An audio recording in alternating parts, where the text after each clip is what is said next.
प्रतिबिंब जनमानसांचे। प्रभाग क्रमांक 15 मध्ये 1 वर्षापासून मलमिश्रित पाणी पुरवठा, नागरिक त्रस्त।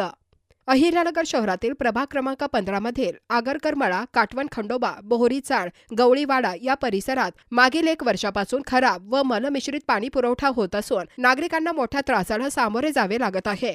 दूषित पाण्यामुळे आरोग्याचा गंभीर प्रश्न निर्माण झाला असून लहान मुले, वृद्ध व महिलांना आजारांचा धोका वाढलाय। या भागात पाणी पुरवठा लाईनमध्ये गळती होऊन सांडपाणी मिळत असल्याची शक्यता नागरिकांनी व्यक्त केली आहे। याबाबत अनेक वेळा तक्रारी करूनही पाणी पुरवठा विभागाकडून ठोस उपाययोजना करण्यात आलेली नाही असा आरोप स्थानिक नागरिकांनी केला आहे। याच पार्श्वभूमीवर नगरसेविका गीतांजली काळे, पौर्णिमा गव्हाडे, नगरसेवक दत्ता गाडळकर व सुजय मोहिते यांनी पाणी पुरवठा विभागाकडे निवेदन देत सदर भागातील पाणी पुरवठ्याची तत्काळ पाहणी करून शुद्ध व स्वच्छ पाणी पुरवठा सुरू करण्याची मागणी केली आहे। वेळेत उपाययोजना न झाल्यास नागरिकांच्या आरोग्याशी खेळ होण्याची भीती व्यक्त केली जात आहे। प्रतिनिधी अजर सय्यद, नगर न्यूज 24, अहिल्यानगर। नवीन बातम्या आणि ताज्या घडामोडींसाठी आजच आपल्या चॅनलला सबस्क्राईब करा